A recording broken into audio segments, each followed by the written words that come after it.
Merci Jean-Alexandre. Bonjour à tous que j'ai pas croisés. Donc c'est un vrai plaisir de partager ce symposium avec le docteur Camille Evers et le docteur Aude Fléchon. Et je remercie les laboratoires BMS d'une part de leur soutien au congrès Eurofocus et d'autre part de leur invitation pour cette session. Alors voici brièvement nos liens d'intérêt. Alors on va partir d'un cas clinique, puisqu'on va parler, donc vous l'avez vu, de cancer de la vessie. Et on va partir du cas clinique d'un homme jeune, de 56 ans, bientôt 57, peintre en bâtiment, 2 enfants, ancien tabagique, sevré depuis 15 ans, à peu près 20 paquets années. Il n'a aucun antécédent, il n'a pas de traitement, il n'a pas d'allergie. Et puis, il a présenté un premier épisode d'hématurie macroscopique avec Caillot, au décours duquel il a eu un bilan qui impliquait notamment une endoscopie et un uroscanner, dont vous avez ici quelques clichés sélectionnés. Et cet uroscanner donc, mettait en évidence une lésion du plancher vésical. Effectivement, le pointeur est fatigué. Avec un aspect, vous voyez, infiltrant au niveau du trigone. On voit ici l'urtère gauche à son abouchement vésical et une atrophie rénale droite d'allure un peu ancienne, avec une dilatation des cavités du rein droit. Le patient, sur le plan biologique, avait une créatinémie à 105, un DFG à 68 ml par minute, spontanément, sans aucun geste endourologique, PSA 0,44, petite prostate souple non suspecte au toucher rectal. Il a eu une résection transurétrale de la vessie qui a confirmé ce qu'on suspectait sur l'imagerie, c'est-à-dire une tumeur infiltrante de la vessie, stade PT2 minimum, avec un bilan d'extension négatif. Alors je me tourne vers vous pour avoir votre avis sur ce patient qui entre-temps a fêté ses 57 ans. Donc pour rappel, premier épisode d'hématurie, aucune comorbidité, un DFG à 68, à l'imagerie un rein droit atrophique, une tumeur trigonale. Qui parmi vous, on peut le faire à main levée, propose à ce patient une prise en charge chirurgicale d'emblée? Par chirurgie, je veux dire un geste de cystectomie. Vous pouvez lever la main. Didier, est-ce que des gens vont se rallier à Didier Leget comme toujours? Didier va-t-il entraîner l'enthousiasme de la salle? Qui propose à ce patient une chimiothérapie néoadjuvante? Eh bien, je vais donc donner la parole au docteur Fléchon, mais qui manifestement arrive avec un tapis rouge de l'assistance. Merci Gaëlle. Je vous remercie de m'avoir invité. Je suis très contente d'être là parmi vous. Donc, je vais effectivement vous parler du traitement néoadjuvant par chimiothérapie. L'objectif du traitement néoadjuvant par chimiothérapie a pour objectif de diminuer le volume tumoral vésical. Et on sait que les malades qui ont le moins de tumeurs après chimiothérapie vont avoir les meilleurs taux de survie dans le temps. D'autre part, il peut y avoir des micro-métastases qui ne sont pas visibles par nos examens standards, soit de scanner TAP, soit de PET scan ou FDG. Et l'objectif, quand ces cellules sont en faible volume, de pouvoir, grâce à la chimiothérapie, de les détruire. La chimiothérapie néoadjuvante, elle est réservée aux malades ayant au moins un stade T2, sans évolution à distance, le plus souvent N0, M0. Et l'objectif serait, si on ne fait pas cette chimiothérapie néoadjuvante, de pouvoir opérer directement les malades sans chimiothérapie. Donc ce sont bien des malades qui sont opérables. Ce ne sont pas des malades, quand on dit chimiothérapie néoadjuvante, localement en général avancée. Alors, quel malade va pouvoir recevoir cette chimiothérapie? En général, il faut que ce soit des malades qui aient une fonction cardiaque, il ne faut pas l'oublier, normale, puisqu'on va utiliser des anthracyclines. Et les anthracyclines nécessitent une fraction d'éjection ventriculaire supérieure au moins à 50%. Il faut que la fonction rénale soit normale, supérieure à 60 millilitres/minute. Alors on entend souvent la créate est normale. Non, il nous faut bien la clairance de la créatinine. Et l'objectif chez ces malades, c'est de recevoir une chimiothérapie à base de cisplatine. Si vous faites une chimiothérapie à base de carboplatine, eh bien vous diminuez les chances d'efficacité de votre chimiothérapie. Et à ce moment-là, il vaut mieux ne pas faire de chimiothérapie et l'opérer directement. Le standard, et on va le voir et on va en reparler, c'est une chimiothérapie par 4 cycles de MVAC minimum intensifiés. Et il y a actuellement des études en cours de l'association de la chimiothérapie plus de l'immunothérapie. La méta-analyse de l'indication de la chimiothérapie néoadjuvante a montré un bénéfice sur l'ensemble des études réalisées de l'ordre de 6 à 8% en termes de survie, Une étude importante, c'est l'étude VESPER. C'est une étude française nationale réalisée à la fois en coopération avec l'AFU et le GETUG, qui a comparé 2 protocoles de chimiothérapie, le MVAC intensifié pour 6 cycles et 4 cycles de Gemzar cisplatine, tous les 21 jours. L'objectif était d'avoir la même durée de chimiothérapie de 3 mois, mais il y a effectivement dans le bras MVAC un petit peu plus de cisplatine. Les malades étaient opérés dans les 8 semaines qui suivaient la chimiothérapie si elle a été faite en néoadjuvant. Elle a été faite en néoadjuvant dans plus de 90% des cas à peu près, et on pouvait faire la chimiothérapie en adjuvant 10%. Ça nous montrait aussi un reflet au moment où cette étude a été faite que les malades recevaient le plus souvent la chimiothérapie en néoadjuvant que la chimiothérapie en adjuvant. L'objectif principal de cette étude était d'évaluer donc les 2 protocoles de chimiothérapie et d'évaluer la survie sans progression radiologique à 3 ans.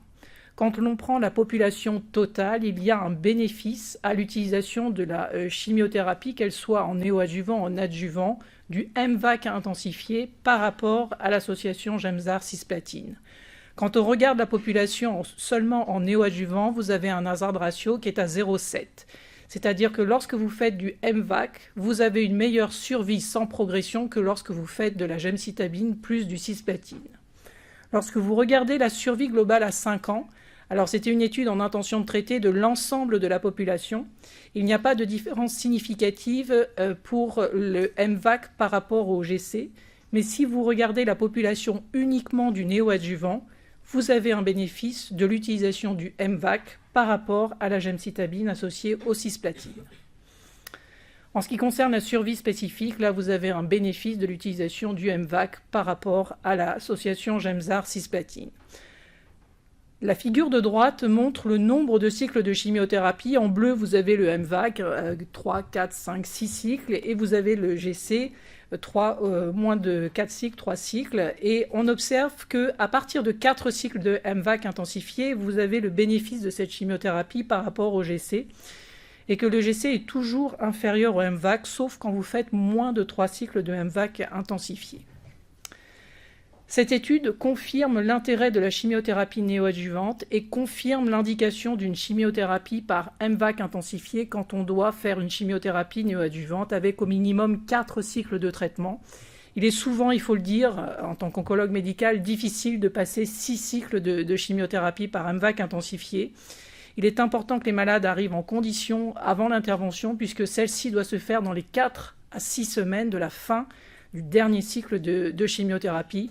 Et il ne faut pas retarder la prise en charge chirurgicale. Alors pour les malades qui sont inéligibles aux cisplatines, eh bien, il ne faut pas faire de chimiothérapie. Il faut opérer directement les malades ou proposer un traitement conservateur de radiochimiothérapie par exemple. Et vous avez aussi des essais thérapeutiques qui évaluent de nouvelles molécules en situation néoadjuvante. Gaëlle ?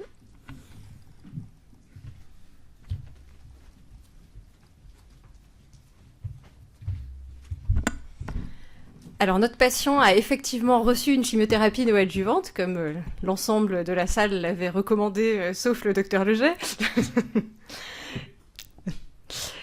Par contre, il a reçu effectivement 4 cycles de gemcitabine cisplatine. On n'avait pas encore écouté le topo du docteur Fléchant, mais maintenant on est convaincu, je pense. Le traitement a été bien toléré. La fonction rénale est restée stable sur la durée du traitement, avec une créatinémie en fin de traitement à 111 micromoles par litre, soit un DFG à 64. Et le patient bénéficie d'une imagerie de réévaluation qui montre une bonne réponse tumorale, avec une diminution de la taille de la tumeur au scanner, et ces résultats sont confirmés par une IRM vésicale. Qui parmi vous prescrit régulièrement, ou en tout cas quasi toujours, une IRM de réévaluation à l'issue de la chimiothérapie et avant la chirurgie? J'ai 2 doigts levés au premier rang, derrière. Ouais, Laurent. Dans le cadre d'essai. Tout le temps. On va y revenir après sur la prise en charge, mais effectivement, c'est un examen qui commence quand même vraiment à s'imposer dans le bilan local pré-chirurgical. En tout cas, c'est le meilleur examen dont on peut disposer pour guider notre prise en charge chirurgicale. À condition de pouvoir l'avoir rapidement. Après, là, elle peut se programmer quand on programme la chimiothérapie, donc ça pose moins de difficultés que dans un bilan initial de tumeur vésicale. On est d'accord. Bref, on a un patient qui a bien toléré sa chimiothérapie, qui a bien répondu à la chimiothérapie, et on va donc logiquement se poser la question de clore le traitement par une prise en charge chirurgicale, enfin. Mais quelle prise en charge chirurgicale? Car finalement, opérer un cancer de la vessie infiltrant, c'est se poser beaucoup de questions. Alors je vais vous poser beaucoup de questions, vous allez travailler. La cystectomie, d'abord, on a vu que l'IRM, elle nous aidait dans le bilan local, mais il faut que cette IRM, elle change quelque chose, et notamment ce qu'elle peut changer, c'est la technique, la stratégie chirurgicale, et notamment est-ce qu'on va aller vers une stratégie de préservation nerveuse chez un patient qui est demandeur. Qui parmi vous, chez ce patient, proposerait une technique de préservation sexuelle? Préservation des bandelettes vasculo-nerveuses en l'absence d'infiltration de l'IRM? Ouais. Quelques mains. Ouais, c'est ça. Chez un malade dont la priorité, c'est la préservation de la fonction sexuelle, on le discute. Voie d'abord, qui parmi vous privilégiera une voie d'abord ouverte, chirurgie ouverte? Tous ceux qui répondent pas, c'est parce qu'ils opèrent pas le patient ou c'est parce qu'ils attendent la suite?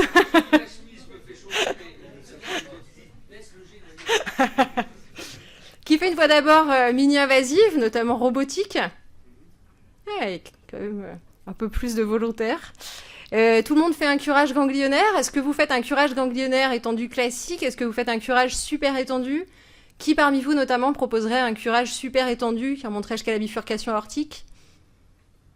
Pas de motivé? Didier Leget? Deuxième appel? Donc ça, c'était la première partie, donc les questions qu'on va se poser. Et la deuxième partie, c'est la reconstruction, le geste de reconstruction. Alors, quelle technique de reconstruction? Est-ce que ce patient, et alors là, je vous demande vraiment de me répondre comme vous répondriez dans la vraie vie en face de ce vrai patient et non pas comme vous pensez qu'on a envie que vous répondiez. Qui, à ce patient, lui proposerait en première intention une dérivation non continente de type Bricaire? Vous avez le droit, hein, c'est pas une erreur. C'est vraiment une discussion, c'est vraiment une décision médicale partagée avec le patient, on en reparlera. Qui propose une reconstruction? Donc reconstruction orthotopique branchée à l'urètre en l'absence de contre-indication? Ouais? Eh bien écoutez, je vous propose que Camille Overs nous fasse un petit peu le point sur tout ça.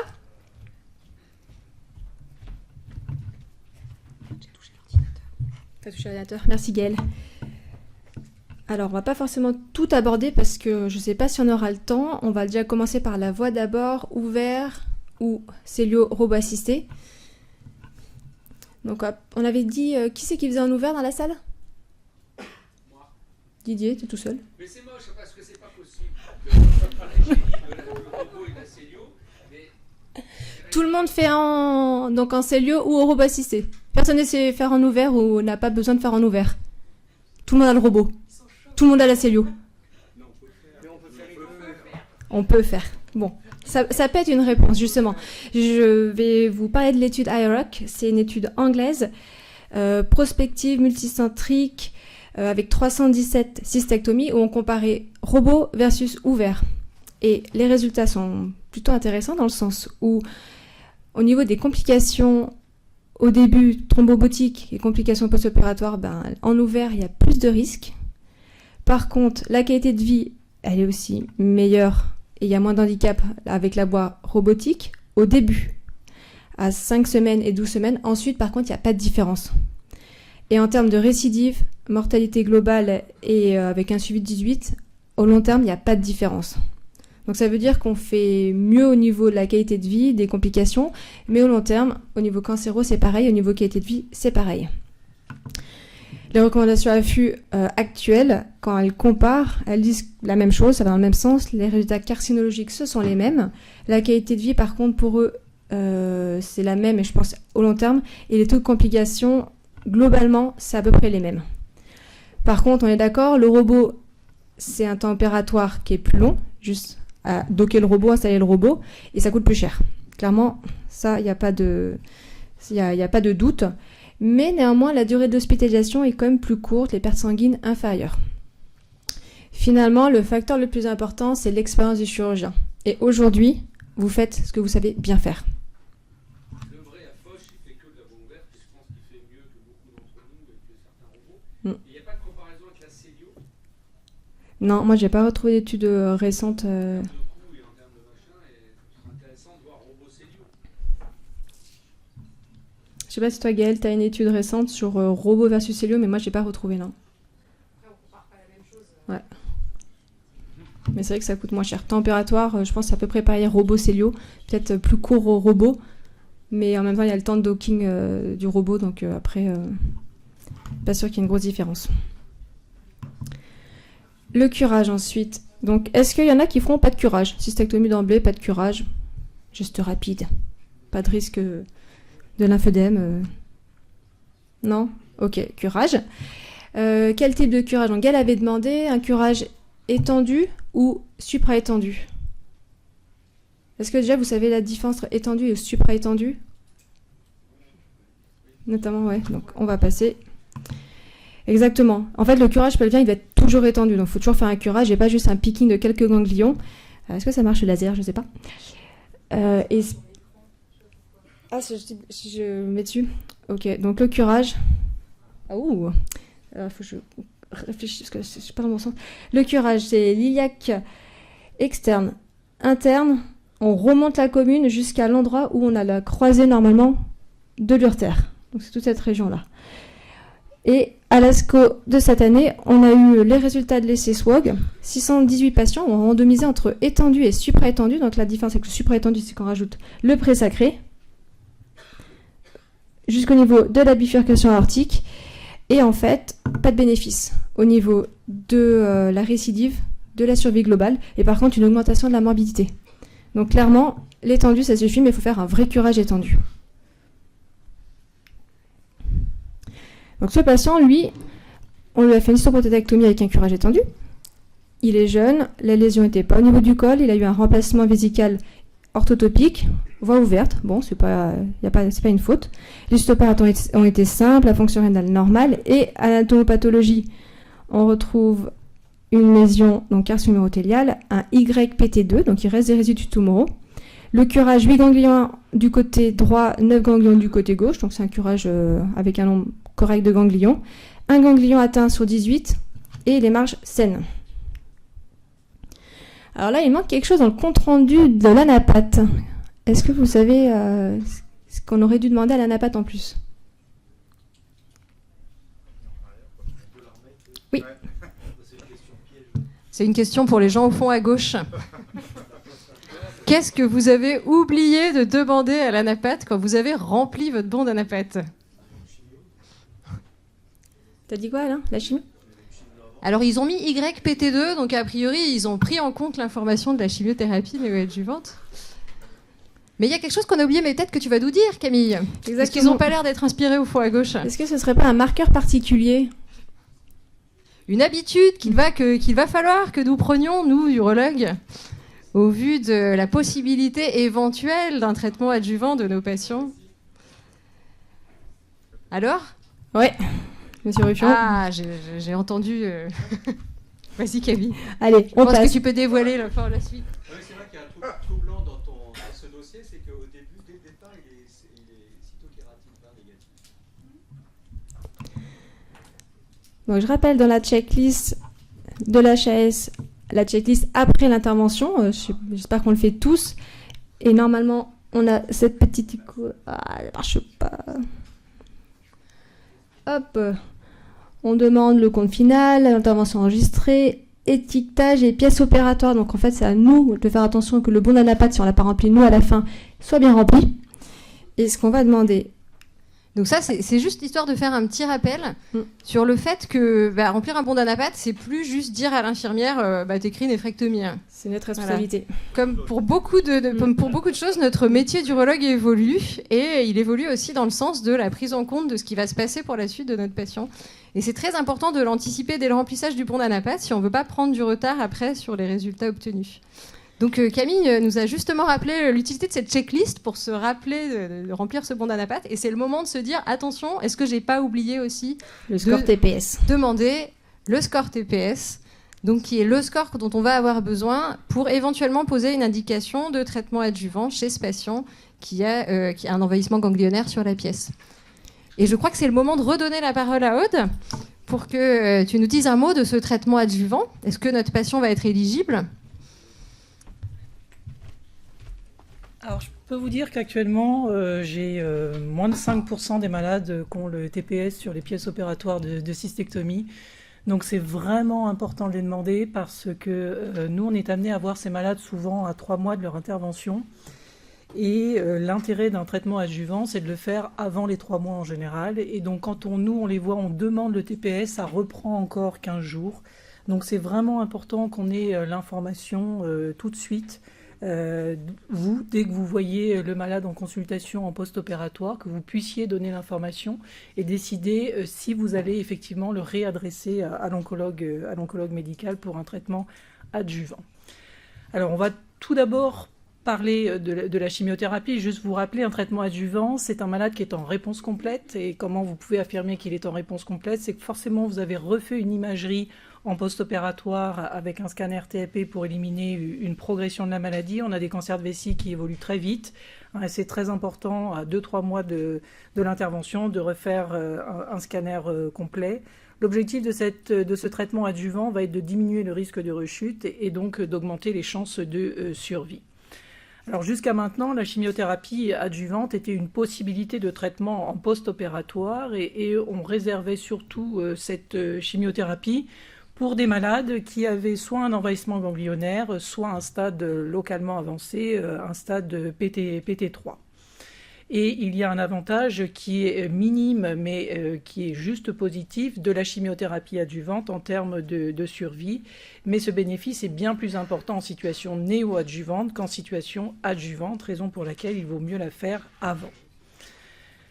Aujourd'hui, est-ce qu'il reste une place à la chimiothérapie adjuvante? Oui, ceux qui sont éligibles aux cisplatines, ceux qui n'ont pas eu de chimiothérapie néoadjuvante et ceux qui en post-opératoire ont une tumeur soit avec un envahissement ganglionnaire, soit un stade PT3 ou PT4. Alors pour les autres, qu'est-ce qu'on va pouvoir leur proposer? Eh bien, probablement, et on espère, de l'immunothérapie. Aujourd'hui, il y a eu 3 études qui ont été réalisées en situation adjuvante avec l'atezolizumab versus un placebo, c'est l'IM-Vigor 0-101. Il y a la CheckMate 274 et il y a l'étude Ambassador qui est terminée mais dont on n'a pas encore les résultats. L'objectif de ces études, c'est d'évaluer l'impact de l'immunothérapie sur la survie sans apparition de maladie. On va tout d'abord parler d'études positives, puisqu'il n'y en a qu'une de positive actuellement. C'est l'étude CheckMate 274 qui a évalué le nivolumab en post-opératoire dans les 12 semaines de la cystectomie pour des malades qui avaient pu recevoir de la chimiothérapie néoadjuvante et qui avaient un stade au minimum YPT2, YPT4 ou N+. Et les malades qui n'avaient pas reçu de chimiothérapie néoadjuvante, il fallait qu'ils aient un stade post-opératoire PT3, PT4 ou N+. Ils ont reçu pendant 1 an du nivolumab et ils ont été randomisés versus du placebo. L'objectif principal était d'évaluer la survie sans apparition de maladie dans la population globale, où vous voyez qu'il y a un bénéfice avec un hazard ratio à 0,71. Et quand vous regardez la population PDL1 positive, avec l'expression donc de PDL1 sur les cellules tumorales, vous voyez que ce bénéfice est très important, avec un hazard ratio à 0,52. Ça veut dire que vous diminuez pratiquement de moitié le risque évolutif de ces malades. Et lorsque vous recevez un placebo, vous risquez d'avoir une évolution métastatique avec une médiane de 8,4 mois. Et quand vous faites du nivolumab, eh bien, la médiane est à 52,6 mois. C'est donc très important. Quand on regarde l'analyse en sous-groupe, eh bien, il y a un bénéfice dans pratiquement toutes les populations. Il semble qu'il y ait un meilleur bénéfice chez les malades qui ont reçu une chimiothérapie à base de cisplatine.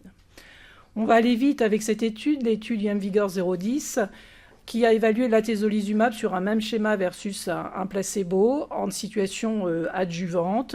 Et cette étude n'a pas montré ni de bénéfice en termes de survie sans maladie, ni de bénéfice en termes de survie globale. Donc on oublie l'atezolizumab en situation adjuvante. Aujourd'hui, pour qui peut-on proposer de l'immunothérapie en situation adjuvante? Uniquement pour les malades exprimant PDL1 sur les cellules tumorales, chez les malades qui ont reçu une chimiothérapie néoadjuvante avec un stade YPT2 ou 4 ou des N+, et ceux qui étaient UNFIT et qui avaient un stade post-opératoire PT3, PT4 ou PN+. il faut que les malades soient inéligibles aux cisplatines pour ceux qui n'ont pas eu de chimiothérapie en préopératoire. On va passer maintenant à d'autres thérapeutiques. Alors, je crois que Camille, effectivement, tu voulais rajouter un petit mot, notamment pour les urologues dans la salle. Pour qu'on se fasse du mal. Parce que la question, c'est que est-ce que la cystectomie va rester le gold standard de la prise en charge des tumeurs invasives? Alors, je pense qu'il y a beaucoup de gens qui aiment faire la cystectomie. Et la question qu'on peut se poser, c'est est-ce qu'on sera toujours amené à opérer ces patients? Il y a une étude qui est sortie en juin 2023, donc c'est vraiment tout récent, dans le Lancet Oncology, sur une comparaison entre la cystectomie radicale et le traitement trimodal, donc chimio, radio et résection extensive, avec des analyses multivariées.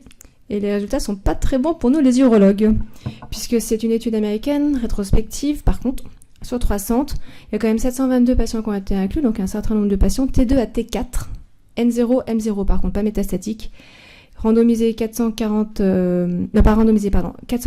en cystectomie et 282 en trimodal. Critère de jugement, survie sans récidive, sans métastase à 5 ans.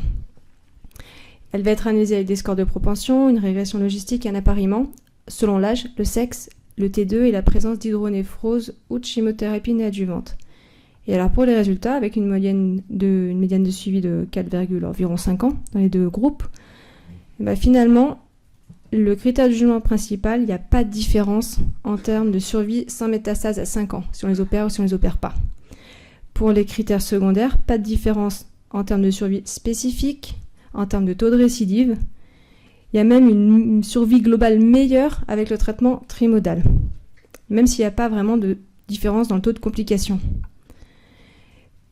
Si on se penche un peu plus sur le traitement chirurgical et sur le traitement trimodal, il n'y a eu que 13% de patients dans le traitement trimodal qui ont eu une cystectomie de rattrapage.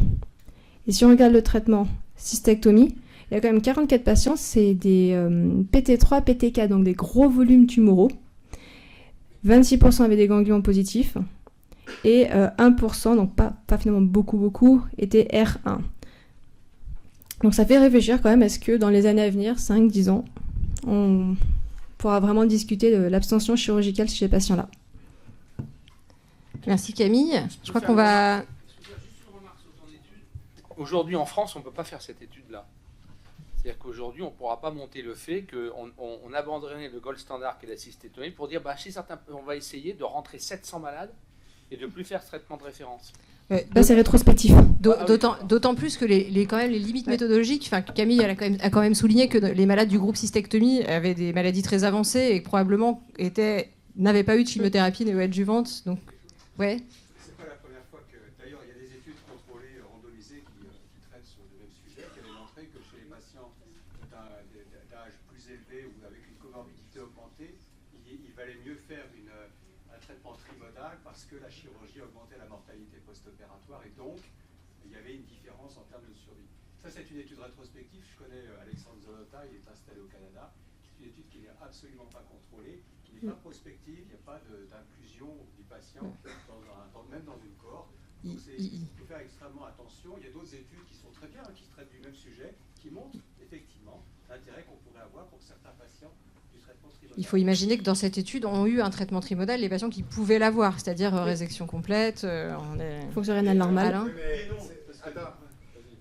Par ailleurs, c'est pas grave, tu la feras plus tard la cystectomie, quand les gens viendront te voir totalement incontinent à cause de la résection étendue et de la radiothérapie massive.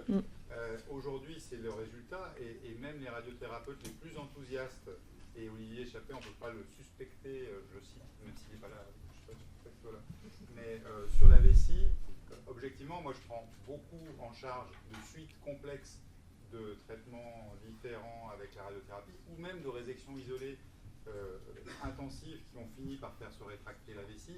Donc ne désespère pas tout de suite. Non, mais la réflexion aujourd'hui, c'est plutôt une grande majeure partie des malades ont une chimiothérapie néoadjuvante. Et on a des malades qui sont PT0, c'est à peu près 40% avec la chimiothérapie néoadjuvante. Et la question, c'est est-ce qu'on doit opérer tous ces malades ou est-ce qu'on peut proposer une surveillance pour ceux qui sont en réponse complète, l'IRM nous aidera peut-être, la résection, ou est-ce qu'on propose un traitement soit par radiothérapie pour ces malades, soit de chirurgie. Donc je pense que la réflexion, elle va au-delà maintenant, et c'est plutôt, ça va être un choix de conservation vésicale à partir du moment où on est en réponse complète au niveau vésical, et comment l'affirmer, ça c'est compliqué. Tu as raison, mais dans toutes les études de radiothérapie, il y a quand même systématiquement une sous-évaluation de la pathologie urologique, et notamment au niveau fonctionnel du réservoir vésical. Et quand tu dis soit, la radiothérapie de la prostate entraîne parfois des dégâts épouvantables au niveau de l'innervation vésicale, et donc on ne voit pas bien comment l'irradiation probablement de zones proches du trigone. Donc oui, de toute façon, on ne peut que souhaiter pour les patients qu'ils aient des traitements moins invasifs. Hein. Oui, il faut vraiment faire quelque chose pour ces patients CT0. Et le problème, c'est que la résection n'est pas fiable. Oui, c'était fait pour. C'est l'ouverture. Ça, non, pas forcément. Il y a une très belle étude rétrospective sur 200 quelques...